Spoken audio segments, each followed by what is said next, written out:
ಇದು ರಾಜ್ಯವೇ ಬೆಚ್ಚಿ ಬೀಳುವಂತಹ ಬಹುಕೋಟಿ ಹಣ ವರ್ಗಾವಣೆ ಪ್ರಕರಣ. ಯಾವ ರೀತಿಯಾಗಿದೆ, ಯಾರ್ಯಾರ ಅಕೌಂಟ್ಗೆ ಈ ದುಡ್ಡು ಹೋಗಿದೆ, ಯಾವ ಕಂಪನಿಗಳಿಗೆ ಹೋಗಿದೆ, ಏನೆಲ್ಲ ಬ್ರಹ್ಮಾಂಡ ಭ್ರಷ್ಟಾಚಾರ ನಡೆದಿದೆ ಅಂತ ನೋಡ್ತಾ ಹೋದರೆ ಇಂಥ ಹಗರಣಗಳು ಒಂದೆರಡು ಮೂರು ನಡೆದ್ಬಿಟ್ರೂ ಕೂಡ ಒಂದು ಇಲಾಖೆಗೆ ಒಂದು ದಿನಕ್ಕೆ ಒಂದು ವರ್ಷಕ್ಕೆ ಕೊಡ್ತಕ್ಕಂತಹ ಬಜೆಟ್ಗೆ ಸಮ ಆಗ್ಬಿಡುತ್ತೆ. ಈ ವಿಚಾರಕ್ಕೆ ಸಂಬಂಧಪಟ್ಟಂತೆ public TV mega follow up ಅನ್ನು ಮಾಡ್ತಾ ಇದೆ. ಇದರಲ್ಲಿ ಯಾರ್ಯಾರು ದೊಡ್ಡ ದೊಡ್ಡ ತಿಮಿಂಗಲಗಳು ಇದ್ದಾರೆ ಅಂತಕ್ಕಂಥ ತನಿಖೆ ಕೂಡ ನಡೀತಾ ಇದೆ. ಬಗೆದಷ್ಟು ಸಿಗ್ತಾ ಇದೆ ಅಕ್ರಮ ಹಣ ವರ್ಗಾವಣೆ ಜಾಡು.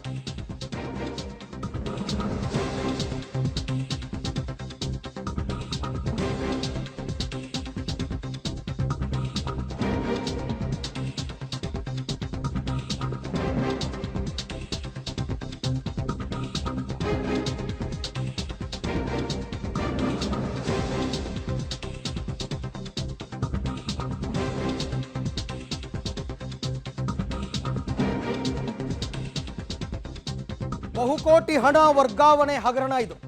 ಬಗೆದಷ್ಟು ಸಿಗ್ತಾ ಇದೆ ಅಕ್ರಮ ಹಣ ವರ್ಗಾವಣೆಯ ಜಾಡು. ತನಿಖೆ ಇನ್ನೂ ಕೂಡ ಡೀಟೇಲ್ ಆಗಿ ನಡಿಬೇಕು. ವಾಲ್ಮೀಕಿ ಅಭಿವೃದ್ಧಿ ನಿಗಮದ ಹಣ ಹೋಗಿದ್ದು ಹಾಗಾದ್ರೆ ಎಲ್ಲಿಗೆ? ಪಬ್ಲಿಕ್ ಟಿವಿಯ ಎಕ್ಸ್ಕ್ಲೂಸಿವ್ ಸುದ್ದಿ. ಕೋಟಿ ಕೋಟಿ ಹಣ ಎಲ್ಲಿಗೆ ಹೋಯಿತು, ಯಾವ ಕಂಪನಿಗಳಿಗೆ ಹೋಯಿತು, ಯಾರ್ಯಾರ ಅಕೌಂಟ್ಗೆ ನೇರವಾಗಿ ಡೆಬಿಟ್ ಆಯಿತು, ಇದೆಲ್ಲವೂ ಕೂಡ ನೋಡ್ತಾ ಹೋಗ್ಬೇಕು ನಾವು ಪ್ರತಿಯೊಂದು ಕೂಡ. ಯಾಕೆಂದ್ರೆ ಈ ಪ್ರಕರಣಕ್ಕೆ ಸಂಬಂಧಪಟ್ಟಂತೆ CBI ತನಿಖೆ ಆಗಬೇಕು ಅಂತ ಯೂನಿಯನ್ ಬ್ಯಾಂಕ್ ಆಫ್ ಇಂಡಿಯಾದವರು ಹೇಳ್ತಾ ಇದ್ದಾರೆ. ಈಗಾಗಲೇ ಅದಕ್ಕೆ ಪತ್ರವನ್ನು ಕೂಡ ಬರೆದಿದ್ದಾರೆ. ರಾಜ್ಯ ಸರ್ಕಾರ ಮಾತ್ರ ಇದಕ್ಕೊಂದು SIT ರಚನೆ ಮಾಡ್ತೀವಿ ಅಂತ SITಯನ್ನು ರಚನೆ ಮಾಡಿಬಿಟ್ಟಿದ್ದಾರೆ. ಒಂದು ವೇಳೆ CBIನವರೇ ಬಂದು ಈ ತನಿಖೆಯನ್ನು ಮಾಡಿದ್ರೆ, ಆ್ಯಕ್ಚುಲಿ ರೂಲ್ಸ್ ಪ್ರಕಾರ RBI ಗೈಡ್ಲೈನ್ಸ್ ಪ್ರಕಾರ 3 ಕೋಟಿಗೂ ಹೆಚ್ಚು ಅಕ್ರಮ ಏನಾದರೂ ಒಂದು ಬ್ಯಾಂಕ್ನಲ್ಲಿ ಹಗರಣ ನಡೆದಿದ್ರೆ CBIನವರೇ ತನಿಖೆ ಮಾಡಬೇಕು ಅಂತ ಇದೆ. ಅದರಲ್ಲೂ 50 ಕೋಟಿಗೂ ಹೆಚ್ಚು ಭ್ರಷ್ಟಾಚಾರ ನಡೆದಿದ್ರೆ ಅದನ್ನು ಬ್ಯಾಂಕ್ನ ಅಧೀಕ್ಷಕರೇ ಖುದ್ದು ದೂರನ್ನು ಕೊಟ್ಟು CBI ತನಿಖೆಗೆ ಆಗ್ರಹಿಸಬೇಕು ಅಂತ ಇದೆ. ರೂಲ್ಸ್ ಇದೆ ಇದೆಲ್ಲ. ಹಾಗಾಗಿ ಈಗ ಅವರು ಪತ್ರವನ್ನು ಬರೆದಿರ್ತಕ್ಕಂಥದ್ದು ಯೂನಿಯನ್ ಬ್ಯಾಂಕ್ ಆಫ್ ಇಂಡಿಯಾದವರು CBI ತನಿಖೆಗೆ ಆಗ್ರಹಿಸಿ.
$89.62 ಕೋಟಿ ಹಣ ಅಕ್ರಮವಾಗಿ ವರ್ಗಾವಣೆಯಾಗಿದೆ ಅಂತಕ್ಕಂಥ ಆರೋಪ. ಒಂದೆರಡು ರೂಪಾಯಿ ಅಲ್ಲ, ಹತ್ತತ್ರ 90 ಕೋಟಿ. 8ಕ್ಕೂ ಹೆಚ್ಚು ವೈಯಕ್ತಿಕ ಖಾತೆಗಳಿಗೂ ಹಣ ವರ್ಗಾವಣೆ ಆಗಿದೆ. ಪರ್ಸನಲ್ ಆಗಿ ಅವರವರ ಅಕೌಂಟ್ಗಳಿಗೆ ಹಣ ವರ್ಗಾವಣೆ ಆಗಿದೆ. ಬರೋಬ್ಬರಿ 40.10 ಕೋಟಿ ಹಣ ವೈಯಕ್ತಿಕ ಖಾತೆಗಳಿಗೆ ವರ್ಗಾವಣೆ ಆಗಿದೆ. ನಿಗಮದ ಹಣ ನನ್ನ ಅಕೌಂಟ್ಗೆ ವರ್ಗಾವಣೆ ಮಾಡ್ಕೋತೀನಿ, ಪರ್ಸನಲ್ ಅಕೌಂಟ್ಗೆ ವರ್ಗಾವಣೆ ಮಾಡ್ಕೋತೀನಿ ಅಂತಂದರೆ ಹೆಂಗೆ ಸಾಧ್ಯನಾ? ಇದು ದೊಡ್ಡ ದೊಡ್ಡ ಕುಳಗಳೇ ಇರಬೇಕು ಇದ್ರ ಹಿಂದೆ, ಇಲ್ಲ ಅಂತಂದರೆ ಆಗಲ್ಲ. ಕೆಲ ಸಾಫ್ಟ್ವೇರ್ ಕಂಪನಿಗಳಿಗೂ ಕೂಡ ಹಣ ಹೋಗಿದೆ ಅಂತಕ್ಕಂಥ ಮಾಹಿತಿ ಇದೆ. ಅದರಲ್ಲೂ ಬೆಂಗಳೂರಿನ ಕಂಪನಿಗಳೇ ಅಧಿಕ. ನಮ್ಮ ಹತ್ರ ಲಿಸ್ಟ್ ಇದೆ, ತೋರಿಸ್ತಾ ಇದ್ದೀವಿ. RBLನ ಶಾಖೆಯಲ್ಲಿ ಕೂಡ ಒಂದು ಖಾತೆ ಇದೆ, RBL ಬ್ಯಾಂಕ್ ಏನಿದೆ ಅದರಲ್ಲೂ ಕೂಡ ಬಹುತೇಕ 40.10 ಅಂದರೆ ಅರ್ಧದಷ್ಟು ಹಣ ಅಕ್ರಮ ಏನು ನಡೆದಿದೆ 90 ಕೋಟಿ, ಅದರಲ್ಲಿ 40 ಕೋಟಿ ವೈಯಕ್ತಿಕ ಖಾತೆಗಳಿಗೆ ಹಣ ವರ್ಗಾವಣೆ. ಈ ರೀತಿ ನಿಗಮ ಮತ್ತು ಮಂಡಳಿಗಳ ಹಣ ಯಾವತ್ತೂ ವೈಯಕ್ತಿಕ ಖಾತೆಗಳಿಗೆ ಟ್ರಾನ್ಸ್ಫರ್ ಆಗಬಾರ್ದು ಅಂತ ನಿಯಮ ಇದೆ. ಹಾಗಾದರೆ ವೈಯಕ್ತಿಕ ಅಕೌಂಟ್ಗಳಿಗೆ ಹಣ ಟ್ರಾನ್ಸ್ಫರ್ ಆಗಿದ್ದು ಹೇಗೆ, ಯಾರು ಮಾಡಿದ್ರು? ಈಗ ಚಂದ್ರಶೇಖರನ್ ಅವರು ಸಾಯೋದಕ್ಕೂ ಮುನ್ನ ಡೆತ್ ನೋಟ್ನಲ್ಲಿ ಬರೆದಿಟ್ಟಿದ್ರಲ್ಲ 3 ಜನ ಅಧಿಕಾರಿಗಳ ಹೆಸರು, ಆ 3 ಜನಗಳ ಕೈವಾಡ ಇದೆಯಾ? ಅದರಿಂದಲೇ ಈ ರೀತಿ ವೈಯಕ್ತಿಕವಾಗಿ ಅಕೌಂಟ್ಗಳಿಗೆ ಹಣ ವರ್ಗಾವಣೆಯಾಗಿದೆಯಾ? ಸಚಿವರ ಮೌಖಿಕ ಆದೇಶ ಅಂತ ಹೇಳ್ತಾರೆ. ಮೌಖಿಕ ಆದೇಶ ಅಂದರೆ ಬಾಯಿ ಮಾತಲ್ಲಿ ಇಂತಿಂಥವ್ರಿಗೆ ಟ್ರಾನ್ಸ್ಫರ್ ಮಾಡಿ ಅಂತ ಸಚಿವರು ಹೇಳಿದ್ರಂತೆ. ಅದರ ಆರ್ಡರ್ ಪ್ರಕಾರ, ಅವರ ಆದೇಶದ ಪ್ರಕಾರವೇ ಹಣ ವರ್ಗಾವಣೆ ಆಗಿದೆ. ಸಾಫ್ಟ್ವೇರ್ ಕಂಪನಿಗಳ ಖಾತೆಗೆ ಹಣ ಯಾಕೆ ವರ್ಗಾವಣೆ ಆಗುತ್ತೆ? ಅದು ವಾಲ್ಮೀಕಿ ಅಭಿವೃದ್ಧಿ ನಿಗಮದಿಂದ. ಅನುಮಾನ ಮೂಡುತ್ತೆ ತಾನೆ. ಓಕೆ, ಹಾಗಾದರೆ ಯಾವ ಯಾವ ಕಂಪನಿಗಳಿಗೆ ಹಣ ವರ್ಗಾವಣೆಯಾಗಿದೆ ಅಂತ ನೋಡಬೇಕಲ್ಲ.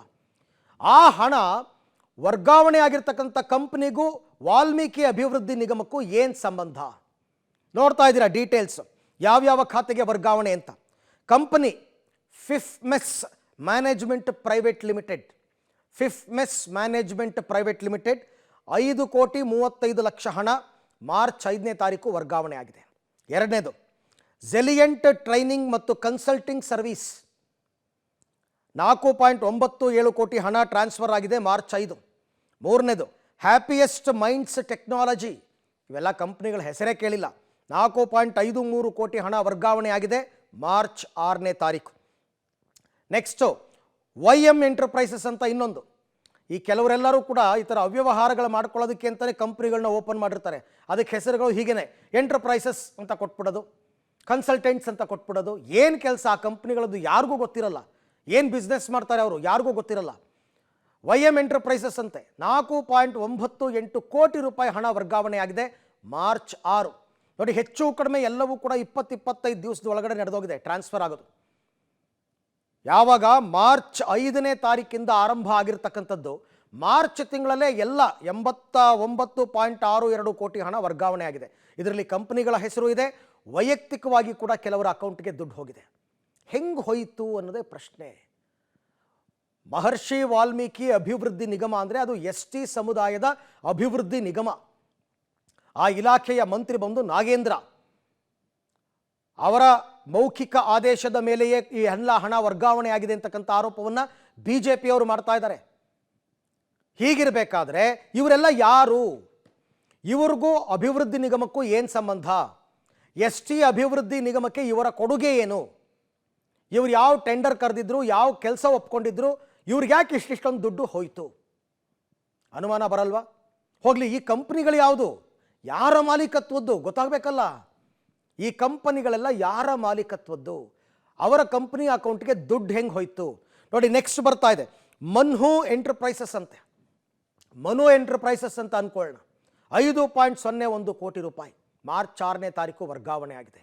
ಈ ಮನು ಎಂಟರ್ಪ್ರೈಸಸ್ ಯಾರ್ದು ನೋಡಿ. ಯಾವುದಾದ್ರೂ ಒಂದು ಕಂಪನಿ ಇದ್ದರೆ ಆ ಕಂಪನಿ ಯಾವುದರಲ್ಲಿ ಡೀಲ್ ಮಾಡುತ್ತೆ ಅಂತ ಗೊತ್ತಾಗುತ್ತೆ ನಮಗೆ. Hardware company, software company, paint ಅಂಗಡಿ, ಇದು ಯಾವುದೂ ಇಲ್ಲ, ಎಂಟರ್ಪ್ರೈಸಸ್ ಅಂದ್ಬಿಡೋದು ಸುಮ್ಮನೆ. Next Accord business services.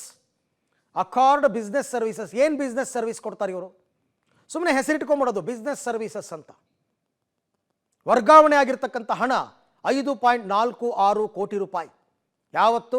March 6ನೇ ತಾರೀಕು. ಎಲ್ಲ ಆತುರಾತುರದಲ್ಲಿ ಅಕೌಂಟ್ಗಳಿಗೆ ದುಡ್ಡು ಕಳಿಸ್ಬಿಟ್ಟಿದ್ದಾರೆ. ಒಂದೊಂದೇ ದಿನ ಮಾರ್ಚ್ 5 ಒಂದು 3 ಅಕೌಂಟು, ಮಾರ್ಚ್ 6 ಒಂದು 3-4 ಅಕೌಂಟು, ಎಲ್ಲರಿಗೂ ದುಡ್ಡು. ಇಷ್ಟು ವೇಗವಾದ ಹಣ ವಿಲೇವಾರಿ ನಮ್ಮ ರಾಜ್ಯ ಸರ್ಕಾರದ ಯಾವ ಇಲಾಖೆನಲ್ಲೂ ಆಗಲ್ಲ. ಪಾಪ ಅಲ್ಲಿ ನೋಡಿದ್ರೆ ಗುತ್ತಿಗೆದಾರರು ದುಡ್ಡು ಬಂದಿಲ್ಲ ಅಂತ ಸುಸೈಡ್ ಮಾಡ್ಕೋತಾ ಇದ್ದಾರೆ. ಯಾವಾಗ 3 ವರ್ಷದ ಹಿಂದೆ ಮಾಡಿರೋ ಕೆಲಸಕ್ಕೆ ಇನ್ನೂ ದುಡ್ಡು ಬಂದಿಲ್ಲ ಅಂತ. ಇವ್ರಿಗೆ ಒಂದೊಂದೇ ದಿನದಲ್ಲಿ ಕೋಟಿಗಟ್ಟಲೆ ಹಣ ಇವರ ಅಕೌಂಟ್ಗೆ.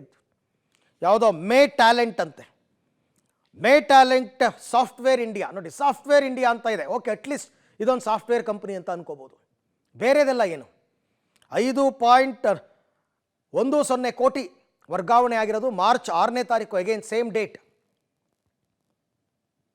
May talent software India private limited ಅಂತ ಇದರ ಹೆಸರು. ಇನ್ನು ಮುಂದೆ ನೋಡೋಣ, ನಿತ್ಯ ಸೆಕ್ಯೂರಿಟಿ ಸರ್ವಿಸಸ್. ಓಕೆ, ಇವರು ಸೆಕ್ಯೂರಿಟಿ ಪ್ರೊವೈಡರ್ಸ್ ಅಂತ ಅನ್ಸುತ್ತೆ. ಆಗಲಿ, ಯಾರು ಮಾಲೀಕತ್ವದ್ದಿದು? ST ಅಭಿವೃದ್ಧಿ ನಿಗಮದ ಹಣ ಇಲ್ಲಿಗೆ ಯಾಕೆ ಹೋಯಿತು? ಸಂಬಂಧನೇ ಇಲ್ಲ, ಅವ್ರಿಗೂ ಇವ್ರಿಗೂ ಸಂಬಂಧನೇ ಇಲ್ಲ. ನಿತ್ಯ ಸೆಕ್ಯೂರಿಟಿ ಸರ್ವಿಸಸ್ 4.47 ಕೋಟಿ ಮಾರ್ಚ್ 11ನೇ ತಾರೀಕು. ಅದೇ ತಿಂಗಳಲ್ಲೇ, ನಾನು ಹೇಳಿದಲ್ಲ, ಎಲ್ಲ ಮುಗಿಸ್ಬಿಟ್ಟಿದ್ದಾರೆ ಒಂದೇ ತಿಂಗಳಲ್ಲಿ. ಇದಾದ ನಂತರ ಬರ್ತಕ್ಕಂಥದ್ದು ವೋಲ್ಟಾ ಟೆಕ್ನಾಲಜಿ ಸರ್ವಿಸಸ್. ವೋಲ್ಟಾ ಟೆಕ್ನಾಲಜಿ ಸರ್ವಿಸಸ್ 5.12 ಕೋಟಿ ರೂಪಾಯಿ ಹಣ ಮಾರ್ಚ್ 11ನೇ ತಾರೀಕು ಟ್ರಾನ್ಸ್ಫರ್ ಆಗಿದೆ. ಅಗೈನ್ ಪ್ರಶ್ನೆ, ಇವ್ರಿಗೂ ST ಅಭಿವೃದ್ಧಿ ನಿಗಮಕ್ಕೂ ಏನು ಸಂಬಂಧ? ಇಷ್ಟೊಂದು ಕೋಟಿಗಟ್ಟಲೆ ಹಣ ಇವರ ಅಕೌಂಟ್ಗೆ ಯಾಕೆ ಹೋಯಿತು? ಇವರು ಏನು ಸರ್ವಿಸ್ ಕೊಟ್ಟಿದ್ದಾರೆ ನಿಗಮಕ್ಕೆ ಉತ್ತರ ಬೇಕಲ್ಲ. ಸುಮ್ಮನೆ ಅಕೌಂಟಲ್ಲಿರೋ ದುಡ್ಡನ್ನ ಯಾರ್ಯಾರ್ದೋ ಸಂಬಂಧ ಇಲ್ಲದಿದ್ದವ್ರಿಗೆಲ್ಲ ಹಾಕೋಕ್ಕಾಗತ್ತಾ? ಆಮೇಲೆ V6 ಬಿಸ್ನೆಸ್ ಸೊಲ್ಯೂಷನ್ಸ್ ಅಂತ ನೋಡಿ, ಅಗೈನ್ ಇದು business solutions. V6 business solutions ವರ್ಗಾವಣೆ ಆಗಿರೋ ಹಣ 4.50 ಕೋಟಿ ರೂಪಾಯಿ. ಮಾರ್ಚ್ 23ನೇ ತಾರೀಕು, ಅದೇ ತಿಂಗಳು ಮಾರ್ಚ್ 23. ಎಷ್ಟು? 4.25 ಕೋಟಿ ರೂಪಾಯಿ. ಆಮೇಲೆ 8 ವೈಯಕ್ತಿಕ ಖಾತೆಗಳಿಗೆ ಹಣ ಹೋಗಿದೆ. 8 ವೈಯಕ್ತಿಕ ಖಾತೆಗಳಾದರೆ ಇಂಡಿವಿಜುವಲ್ ಪರ್ಸನ್ ಅಕೌಂಟ್ಗೆ ಹೋಗಿರೋದು. ಅವ್ರು ಯಾರು? ಆ 8 ಜನ ಯಾರು? ಅವ್ರ ಅಕೌಂಟ್ಗೆ ರೂಲ್ಸ್ ಪ್ರಕಾರ ನಿಗಮ ಮಂಡಳಿಯ ಹಣ ವೈಯಕ್ತಿಕ ಖಾತೆಗಳಿಗೆ ಹೋಗೋ ಹಾಗೆ ಇಲ್ಲ. 8 ಜನರ ಅಕೌಂಟ್ಗೆ ಹೋಗಿದೆ. ಎಷ್ಟು ಒಟ್ಟು ಮೊತ್ತ? 40 ಕೋಟಿ 10 ಲಕ್ಷ ರೂಪಾಯಿ. 40 ಕೋಟಿ 10 ಲಕ್ಷ ರೂಪಾಯಿ.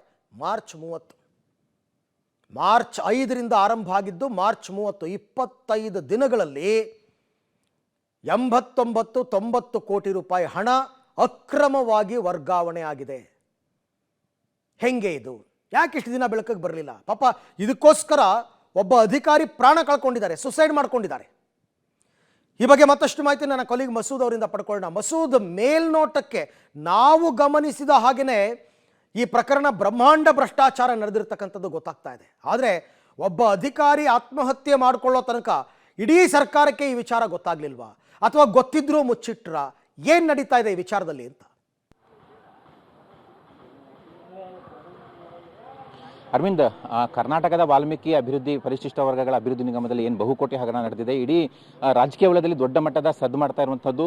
ಬೇರೆ ಬೇರೆ ಟೀಕೆಗಳು ಕೂಡ ರಾಜ್ಯ ಸರ್ಕಾರದ ಮೇಲೆ ಬರ್ತಾ ಇದೆ. ಒಂದು ರೀತಿಯಲ್ಲಿ ರಾಜ್ಯ ಸರ್ಕಾರಕ್ಕೆ ಮತ್ತೆ ಇಲಾಖೆ ಸಚಿವರಿಗೆ ಒಂದು ರೀತಿಯಲ್ಲಿ ಇದು ಉರುಳಾಗಿ ಪರಿಣಮಿಸುವ ಸಂಭವ ಜಾಸ್ತಿ ಕಂಡು ಬರ್ತಿದೆ. ಯಾಕೆಂದ್ರೆ ದಿನೇ ದಿನೇ ಇದರ ಅಕ್ರಮದ ಬೇರೆ ಬೇರೆ ಸ್ವರೂಪಗಳು, ಬೇರೆ ಬೇರೆ ಅಕ್ರಮ ರೀತಿಗಳು ಕಂಡು ಬರ್ತಾ ಇದ್ದಾವೆ, ಪತ್ತೆ ಆಗ್ತಾ ಇರುವಂಥದ್ದು. SITಗೆ ತನಿಖೆಗೆ ಕೊಟ್ಟ ಬೆನ್ನಲ್ಲೇ ಎಲ್ಲೆಲ್ಲಿ ಅಕ್ರಮದ ಹಣ ವರ್ಗಾವಣೆ ಆಗಿದೆ, ಯಾರ್ಯಾರ ಖಾತೆಗಳಿಗೆ ಅಕ್ರಮ ಹಣ ವರ್ಗಾವಣೆ ಆಗಿದೆ, ಯಾವ್ಯಾವ ಕಂಪನಿಗಳಿಗೆ ಹೋಗಿದೆ, ಯಾರ್ಯಾರ ವೈಯಕ್ತಿಕ ಖಾತೆಗಳಿಗೆ ಹೋಗಿದೆ, ಇವೇ ಮುಂತಾದ ವಿಚಾರಗಳು ಬಯಲಿಗೆ ಬರ್ತಾ ಇರುವಂಥದ್ದು. ಈ ಸಂಬಂಧಪಟ್ಟಂತೆ ಎಕ್ಸ್ಕ್ಲೂಸಿವ್ ಡಾಕ್ಯುಮೆಂಟ್ ಅನ್ನು ಈಗ ಪಬ್ಲಿಕ್ ಟಿವಿಯಲ್ಲಿ ಪ್ರದರ್ಶನ ಮಾಡಲಾಗ್ತಿದೆ, ಒಂದು ರೀತಿಯಲ್ಲಿ ಪ್ರಸಾರ ಮಾಡ್ತಾ ಇರುವಂಥದ್ದು. ಅದರಲ್ಲಿ ಡೀಟೇಲ್ ಆಗಿ ಯಾವ್ಯಾವ ಕಂಪನಿಗಳಿಗೆ ಎಷ್ಟೆಷ್ಟು ಹಣ ವರ್ಗಾವಣೆ ಯಾವ್ಯಾವ ಸಂದರ್ಭದಲ್ಲಿ ಆಯಿತು ಅನ್ನುವಂಥದ್ದನ್ನು ಕೂಡ ತೋರಿಸ್ತಾ ಇದ್ದೇವೆ. ಮುಖ್ಯವಾಗಿ 187 ಒಟ್ಟು ಈ ವರ್ಷದ ಪರಿಶಿಷ್ಟ ವರ್ಗಗಳ ಕಾರ್ಯಕ್ರಮಗಳಿಗೆ ಮೀಸಲಾಗಿತ್ತು. ಅದರಲ್ಲಿ 89 ಕೋಟಿ ಅಕ್ರಮವಾಗಿ ವರ್ಗಾವಣೆ ಆಗಿರುವಂಥದ್ದು. ಅಕ್ರಮವಾಗಿ ವರ್ಗಾವಣೆ ಆಗಿರುವಂತಹ 89 ಕೋಟಿಯಲ್ಲಿ 40 ಕೋಟಿ ವೈಯಕ್ತಿಕ ಖಾತೆಗಳಿಗೆ ಮತ್ತೆ ಬೇರೆ ಬೇರೆ ಬೆಂಗಳೂರಿನ ಕಂಪನಿಗಳಿಗೆ ವರ್ಗಾವಣೆ ಮಾಡಿದ್ದಾರೆ. ಯಾರು ಮಾಡಿದ್ದಾರೆ, ಯಾತಕ್ಕಾಗಿ ಮಾಡಿದ್ದಾರೆ, ಯಾರ ಒಪ್ಪಿಗೆ ಅನುಮತಿ ಇತ್ತು ಇದಕ್ಕೆ ಅನ್ನುವಂಥದ್ದು ಬಹಳ ಅನುಮಾನಾಸ್ಪದ ಇರುವಂಥದ್ದು. ಇಡೀ ಪ್ರಕರಣದಲ್ಲಿ ಸಾಕಷ್ಟು ಅನುಮಾನಗಳು, ಪ್ರಶ್ನೆಗಳು ಕಾಡ್ತಾ ಇರುವಂಥದ್ದು. ಯಾರ್ಯಾರ ಪಾತ್ರ ಯಾವ್ಯಾವ ರೀತಿ ಇದೆ ಅನ್ನುವಂಥದ್ದು ಕೂಡ SIT ಅಧಿಕಾರಿಗಳು ಇನ್ನಷ್ಟು ತನಿಖೆ ಕೂಡ ಮಾಡ್ತಾ ಇದ್ದಾರೆ. ಮುಖ್ಯವಾಗಿ ಕಂಪನಿಗಳಿಗೂ ನಿಗಮಕ್ಕೂ ಏನು ಸಂಬಂಧ ಅನ್ನುವಂಥದ್ದು ಕೂಡ ಒಂದು ಪ್ರಶ್ನೆ ಕಾಡುತ್ತೆ. ಅದರಲ್ಲೂ ಬೆಂಗಳೂರಿನ ಕೆಲವು ಖಾಸಗಿ ಕಂಪನಿಗಳು, ಸಾಫ್ಟ್ವೇರ್ ಕಂಪನಿಗಳು, ಬೇರೆ ಬೇರೆ ಕೆಲಸ ಮಾಡುವಂತಹ ಕಂಪನಿಗಳು, ಈ ಕಂಪನಿಗಳಿಗೆ ಅಕ್ರಮವಾಗಿ ಹಣ ವರ್ಗಾವಣೆ ಆಗಿರೋದು ಯಾಕೆ ಅನ್ನುವಂಥದ್ದು. ಇಷ್ಟು ಹಣವು ಕೂಡ ಅಧ್ಯಕ್ಷರ ಅನುಮತಿ ಇಲ್ಲದೆ, ಅಧ್ಯಕ್ಷರ ಸಹಿ ಇಲ್ಲದೇನೆ, ಅವ್ರ ಗಮನಕ್ಕೆ ಬರದೇನೆ ವರ್ಗಾವಣೆ ಆಗಿರುವಂಥದ್ದು. ಸಚಿವರು ಹೇಳ್ತಾರೆ ಅಕ್ರಮ ಆಗಿರೋದು ಹೌದು, ಆದರೆ ಇದು ನನ್ನ ಗಮನಕ್ಕೆ ಬಂದಿರಲಿಲ್ಲ ಅಂತ. ಇಷ್ಟೊಂದು ಬಹುಕೋಟಿ ಹಗರಣ ಚುನಾವಣಾ ಸಂದರ್ಭದಲ್ಲಿ ಅಕ್ರಮವಾಗಿ ವರ್ಗಾವಣೆ ಆಗಿದೆ, ಯಾರ್ಯಾರೋ ಖಾತೆಗಳು ವರ್ಗಾವಣೆ ಆಗಿದೆ ಅಂದ್ರೆ ಸರ್ಕಾರದ ಗಮನಕ್ಕೆ ಬಂದಿರಲಿಲ್ಲ, ಇಲಾಖೆ ಸಚಿವರಿಗೆ ಗಮನಕ್ಕೆ ಬಂದಿರಲಿಲ್ಲ, ಮುಖ್ಯವಾಗಿ ನಿಗಮದ ಅಧ್ಯಕ್ಷರ ಗಮನಕ್ಕೆ ಬಂದಿರಲಿಲ್ಲ ಅಂದ್ರೆ ಏನರ್ಥ? ಹಾಗಾಗಿ ಸಾಕಷ್ಟು ಪ್ರಶ್ನೆಗಳಲ್ಲಿ ಮನೆ ಮಾಡ್ತಾ ಇರುವಂಥದ್ದು. ಅದೇ ಕಾರಣಕ್ಕಾಗಿ ಬಿಜೆಪಿ ಕೂಡ ಇದು CBI ತನಿಖೆ ಆಗಬೇಕು, ಸಚಿವರ ತಲೆದಂಡ ಆಗಬೇಕು ಅನ್ನುವಂತಹ ಪಟ್ಟನ್ನ ಈಗ ಹಿಡ್ಕೊಂಡಿರುವಂಥದ್ದು.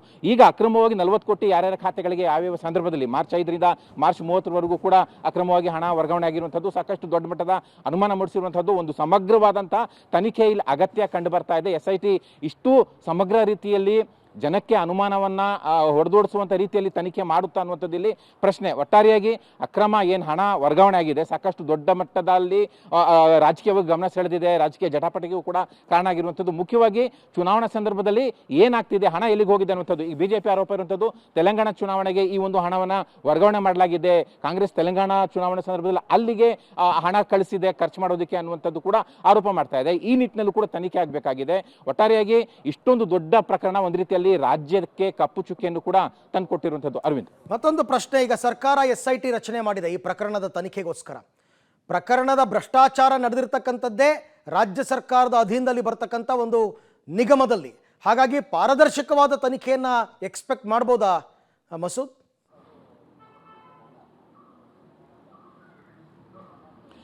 ಈಗ ತನಿಖೆ ಈಗಷ್ಟೇ ಆರಂಭ ಆಗಿರುವಂಥದ್ದು. ತನಿಖೆಯ ಪ್ರಗತಿ ಆಗ್ತಿದ್ದಂತೆ ಯಾವೆಲ್ಲ ಸತ್ಯತೆಗಳು ಹೊರಗಡೆ ಬರ್ತವೆ ಅನ್ನೋದ್ರ ಮೇಲೆ ಅದು ಡಿಸೈಡ್ ಆಗುತ್ತೆ. ಆದರೆ SIT ತನಿಖೆ ಕೊಟ್ಟಿರೋದನ್ನ ಪ್ರತಿಪಕ್ಷಗಳು ಒಪ್ತಾ ಇಲ್ಲ. ರಾಜ್ಯ ಸರ್ಕಾರ CBI ಕೊಡೋದಿಲ್ಲ, SIT ಮೂಲಕನೇ ತನಿಖೆ ಮಾಡಿಸ್ತೇವೆ ಅನ್ನುವಂಥ ಪಟ್ಟನ್ನು ಹಿಡ್ಕೊಂಡು SITಗೆ ಕೊಟ್ಟಿರುವಂಥದ್ದು. ಈಗ ತನಿಖೆ ಯಾವ ರೀತಿ ಹೋಗುತ್ತೆ, ಯಾರೆಲ್ಲರ ಹುಳುಕು ಆಚೆ ಬರುತ್ತೆ, ಚಂದ್ರಶೇಖರನ್ ಅವರು ಏನೆಲ್ಲ ಡೆತ್ ನೋಟಲ್ಲಿ ಆರೋಪ ಮಾಡಿದ್ದಾರೆ, ಆರೋಪಗಳಿಗೆ ಸೂಕ್ತವಾಗಿ ಸತ್ಯಗಳು ಹೊರಗಡೆ ಬರ್ತಾವ ಅನ್ನುವಂಥದ್ದು ಕೂಡ ಕಾದ್ ನೋಡಬೇಕು. ಜೊತೆಗೆ ಯಾರ ರಕ್ಷಣೆ ಎಲ್ಲಾದರೂ ಸರ್ಕಾರ ಮಾಡುತ್ತಾ ಅನ್ನುವಂಥದ್ದು ಕೂಡ ಕಾದ್ ನೋಡಬೇಕು.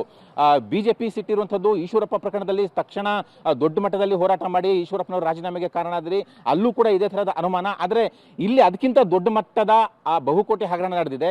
ಸಚಿವರ ರಾಜೀನಾಮೆ ಯಾಕೆ ಪಡ್ಕೊಳ್ತಾ ಇಲ್ಲ ಅನ್ನುವಂಥದ್ದು ಒಂದು ಅವರ ಆಗ್ರಹ. ಜೊತೆಗೆ ಜೂನ್ 6ನೇ ತಾರೀಕುವರೆಗೂ ಕೂಡ BJP ಗಡುವು ಕೊಟ್ಟಿದೆ. ಅನಂತರ ಯಾವ ರೀತಿ ಹೋರಾಟ ಮಾಡುತ್ತೆ ಕಾದ್ ನೋಡಬೇಕು. ಆದರೆ ಸಮಗ್ರವಾದಂಥ ತನಿಖೆ ಮಾಡಬೇಕು, SIT ಇಂದ ಆ ತನಿಖೆ ಆಗುತ್ತಾ ಅನ್ನುವಂಥದ್ದು ಕೂಡ ಕಾದ್ ನೋಡಬೇಕು. CBI ಕೊಡಿ, ಇಲ್ಲ ಹಾಲಿ ನ್ಯಾಯಮೂರ್ತಿಗಳ ಸಮಿತಿ ರಚನೆ ಮಾಡಿ ನ್ಯಾಯಾಂಗ ತನಿಖೆ ಕೊಡಿ ಅನ್ನುವಂಥ ಆಗ್ರಹವನ್ನು ಕೂಡ BJP ಮಾಡ್ತಾ ಇದೆ. ತನಿಖೆ ಯಾವ ರೀತಿ ಪ್ರಗತಿ ಆಗುತ್ತೆ, ಯಾವೆಲ್ಲ ಸತ್ಯಗಳು ಹೊರಗಡೆ ಬರ್ತವೆ ಅನ್ನೋದ್ರ ಮೇಲೆ ಡಿಪೆಂಡ್ ಆಗುತ್ತೆ. ಒಟ್ಟಾರೆಯಾಗಿ ರಾಜ್ಯ ಸರ್ಕಾರವೇ SIT ರಚನೆ ಮಾಡಿರುವಂಥದ್ದು. ಹಾಗಾಗಿ ರಾಜ್ಯ ಸರ್ಕಾರದ ನಿಗಾವಣೆಯಲ್ಲೇ ಈ ತನಿಖೆ ನಡೆಯುತ್ತಾ ಅನ್ನುವಂಥದ್ದು ಕೂಡ ಇಲ್ಲಿ ಕೇಳ್ಕೋಬೇಕು. ಜನರ ಅನುಮಾನ ಇರುವಂಥದ್ದೇ ಅದು. ರಾಜ್ಯ ಸರ್ಕಾರ ಒಂದು ಸ್ವಾಯತ್ತ ಸಂಸ್ಥೆಗೆ ತನಿಖೆ ಕೊಟ್ಟರೆ ನಿಷ್ಪಕ್ಷಪಾತವಾಗಿ ಪಾರದರ್ಶಕವಾಗಿ ತನಿಖೆ ಆಗುತ್ತೆ ಅನ್ನುವಂಥದ್ದು ಜನಾಭಿಪ್ರಾಯ ಕೂಡ ಹೌದು. ಆದರೆ ಸರ್ಕಾರ ಆ ಜನಾಭಿಪ್ರಾಯಕ್ಕೆ ಮನ್ನಣೆ ಕೊಟ್ಟಿಲ್ಲ. ಬದಲಾಗಿ CBI ಬದಲಾಗಿ SIT ರಚನೆ ಮಾಡಿರುವಂಥದ್ದು. ಆ ಹಿನ್ನೆಲೆಯಲ್ಲೇ ಏನಾಗುತ್ತೆ ಅನ್ನುವಂಥದ್ದು ಕೂಡ ಕಾದುಡಬೇಕಾಗುತ್ತೆ. Arvind. Okay, thank you Masood ತಮ್ಮ ಎಲ್ಲ ಮಾಹಿತಿಗಾಗಿ. ಸೊ ರಾಜ್ಯ ಸರ್ಕಾರಕ್ಕೊಂದು ದೊಡ್ಡ ಕಪ್ಪು ಚುಕ್ಕೆ ಇದು. ಭ್ರಷ್ಟಾಚಾರದ ವಿರುದ್ಧವಾಗಿ 40% ಕಮಿಷನ್ ತಗೋತಾರೆ ಅಂತಕ್ಕಂಥ ಆರೋಪವನ್ನು BJP ಸರ್ಕಾರದ ವಿರುದ್ಧ ಮಾಡಿ ಪೇ CM ಅಂತಕ್ಕಂಥ ಅಭಿಯಾನವನ್ನು ಮಾಡಿ ಅಧಿಕಾರಕ್ಕೆ ಬಂದಂತಹ ಕಾಂಗ್ರೆಸ್ ಸರ್ಕಾರದಲ್ಲೂ ಕೂಡ ಭ್ರಷ್ಟಾಚಾರ ತಾಂಡವವಾಡ್ತಾ ಇದೆ ಅನ್ನೋದಕ್ಕೆ ಈ ಒಂದು ಪ್ರಕರಣ ಎಕ್ಸಾಂಪಲ್ ಅಂತ ಮೇಲ್ನೋಟಕ್ಕೆ ಗೊತ್ತಾಗ್ತಾ ಇದೆ. ಇದನ್ನು SIT ತನಿಖೆಗೆ ವಹಿಸಿದ್ರೂ ಕೂಡ ನಿಷ್ಪಕ್ಷಪಾತವಾದಂತಹ ತನಿಖೆ ಆಗಬೇಕಾಗತ್ತೆ. ಆಗಷ್ಟೇ ಇದರ ಹಿಂದಿರ್ತಕ್ಕಂಥವ್ರು ಯಾರು ಅಂತ. ಯೂನಿಯನ್ ಬ್ಯಾಂಕ್ ಆಫ್ ಇಂಡಿಯಾದವ್ರು ಮಾತ್ರ ಈಗಾಗಲೇ CBI ತನಿಖೆಗೆ ಪತ್ರವನ್ನು ಬರೆದಿದ್ದಾರೆ. ಬಹುತೇಕ CBI ತನಿಖೆ ಆಗಬಹುದು ಎನ್ನಲಾಗ್ತಾ ಇದೆ. ನೋಡೋಣ ಏನಾಗುತ್ತೆ ಅಂತ.